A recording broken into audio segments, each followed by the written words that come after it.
Welcome to the Fantasy Q&A, where today I will once again be reacting and answering all questions related to fantasy football and all things NFL. It's a weekly video series, and if you have a question that needs to be answered, a hot take for me to react to, or a player you want me to dissect and analyze, leave a comment down below, and follow the channel to see more videos like this one. We're in the thick of it now. Training camp is about a week in, and most of the questions that we're going to have are training camp related and news related because we've had more news and stuff that has happened this week in the last couple of months. What exactly is happening with the Cardinals and their RB situation? I don't know, man. Seriously, I don't get it. You go into this last season and you ended the season with Amari DiMercato playing most of your football and starting in football games because all of your running backs got hurt, right? Trey Benson got hurt, James Conner got hurt. So in the owners' minds, they're like, okay, we're going to make sure that doesn't happen again. We're keeping Trey Benson, we're keeping James Conner, we're signing Tyler Algier to a 2-year, $12 million deal. You have this trio, this hydra of running backs, and you're like, okay, all right, whatever. It's a bit mixed up, a bit jarbled, not fun for fantasy, but whatever. You'll run into the season with that. Big whoop. And then out of nowhere, they're like, you know what? We should sign Jeremiyah Love.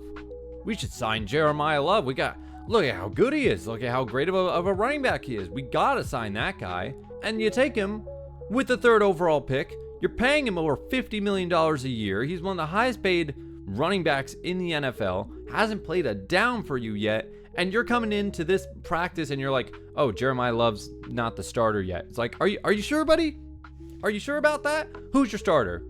If he's not your starter, who's your starter? You don't draft a guy that high. You don't pay a man that kind of money to not play. I mean, it's not like when Saquon Barkley got drafted, number 2 overall by the Giants, they didn't come in and say like, oh, he's going to be splitting reps with Wayne Gallman. They weren't coming in saying like, oh, Saquon's got to earn his opportunity because, Wayne Gallman has been here since last year and he's done some decent football for it. No, they're like, we got this guy with our 2nd pick. Use him. Jeremiyah Love is a complete running back. He is as good of a running back that we have seen in the last few years.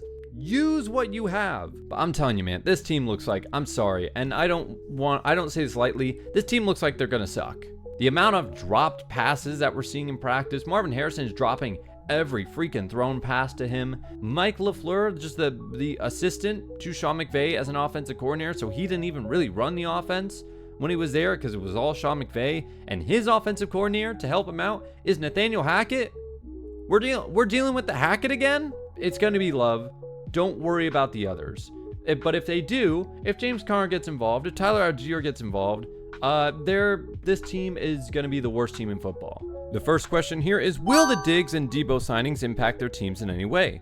So after a few months, we finally got new homes for both Stephon Diggs and Debo Samuel. Stephon Diggs is going with the Commanders to actually replace Debo Samuel as a new veteran there, and Debo Samuel has found a reunion with the 49ers. I think it's very interesting for both guys that they're going into not Super Bowl contending teams, at least not on paper. You can argue that for the Niners maybe, but that's not why they got Debo Samuel. They're going to teams that needed them. They're going to teams that really needed them. They are limited at their own receiver position.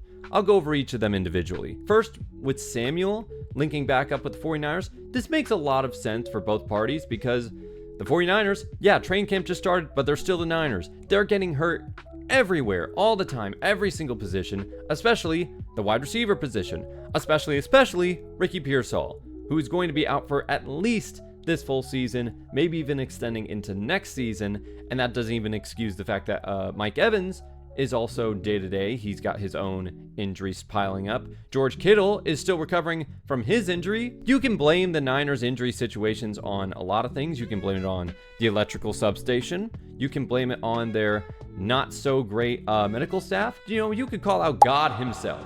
Somebody does not want this team healthy. But instead of just sitting on their hands, the 49ers decided to take action. They went out and they signed Debo Samuel. And I think this is good for both parties.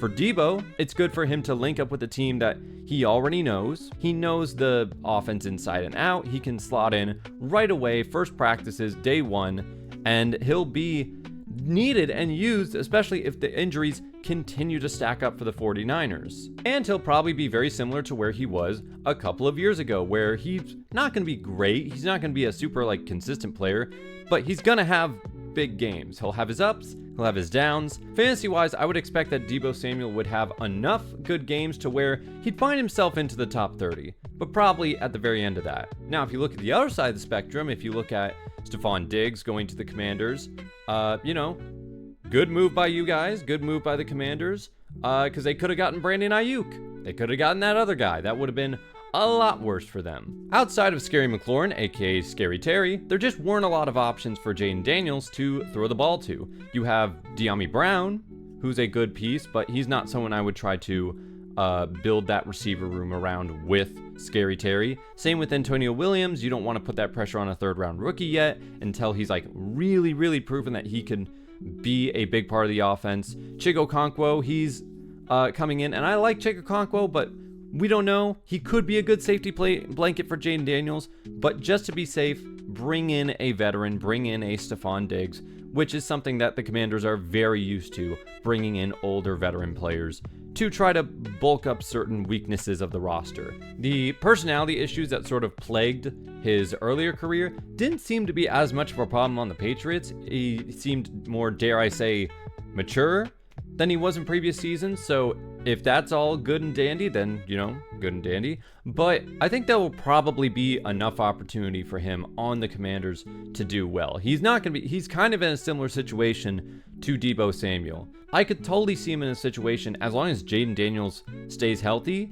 that he is going to end up somewhere in there again. Top 25, top 30, not too dissimilar to where Deebo Samuel is, because the opportunity's there.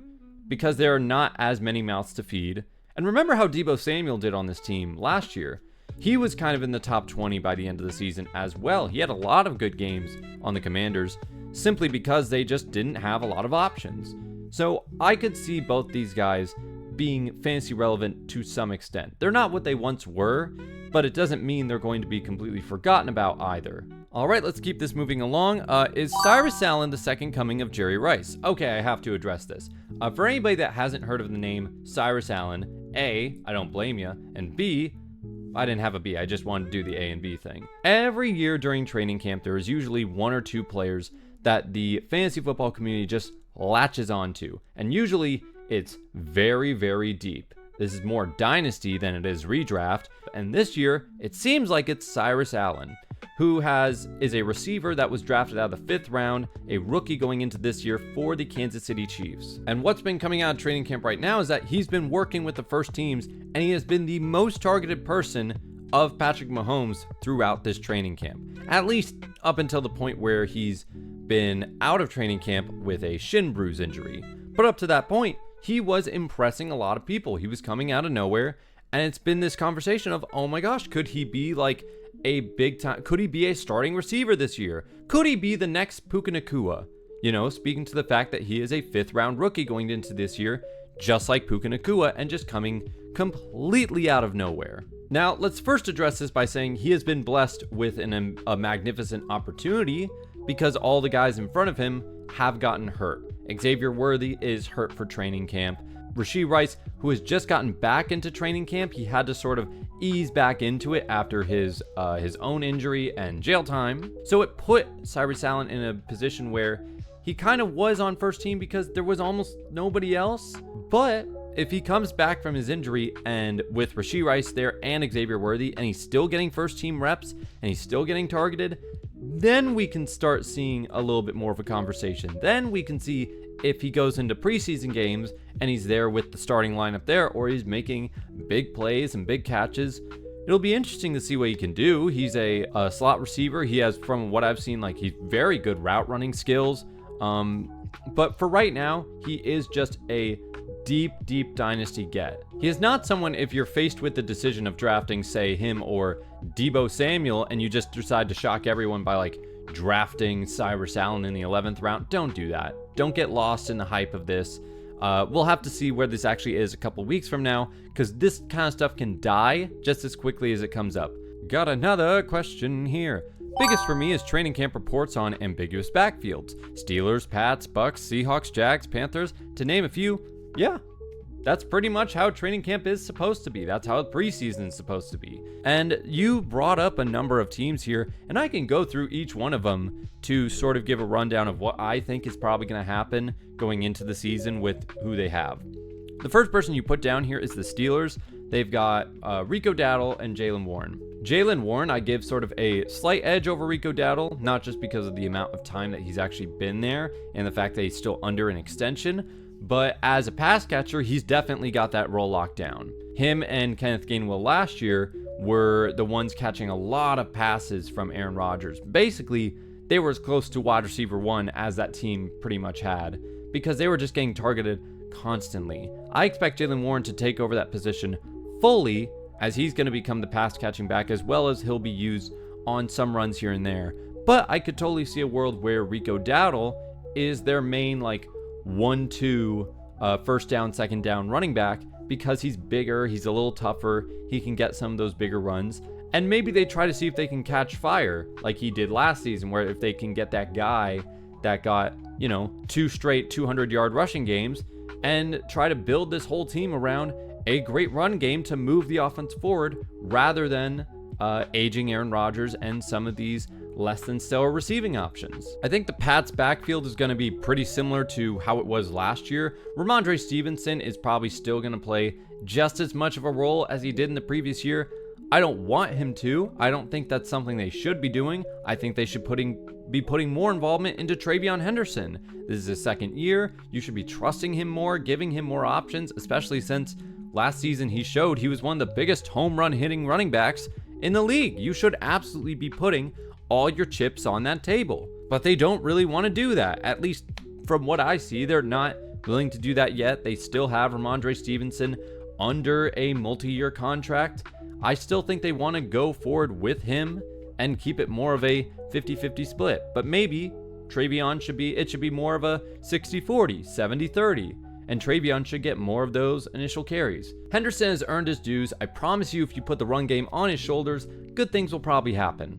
With the Bucs, you have Bucky Irving and the newly signed Kenneth Gainwell.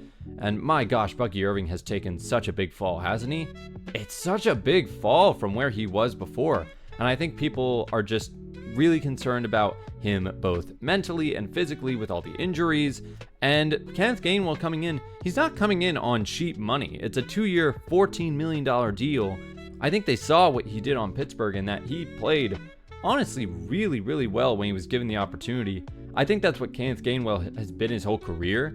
He usually has always played well anytime you have given him the chance to play. So I think it's going to be more of a 50-50 backfield. And I wouldn't be surprised if they're right next to each other in terms of where they end up at the end of season. With the Seahawks, it's basically a competition between Jeremiyah Price and George Holani. George Holani is a pretty decent backup from the last couple of years on the team. I know a lot of people don't know the name, but currently Zach Charbonnet is hurt, and he's going to be hurt for a bit. He's on the PUP list. I don't expect him to come back until maybe the second half of the season. So right now, it's rookie first-round pick Jeremiyah Price. He's taking first-team reps. He is the first and second down player, and they're actually setting up George Holani as the third down passing back. So it's not that Jeremiyah Price is taking everything. They're not making him 3 down back right away. And especially when Zach Charbonnet comes back, there's going to be a proper 50-50 split. But it's good signs all around for Jeremiyah Price,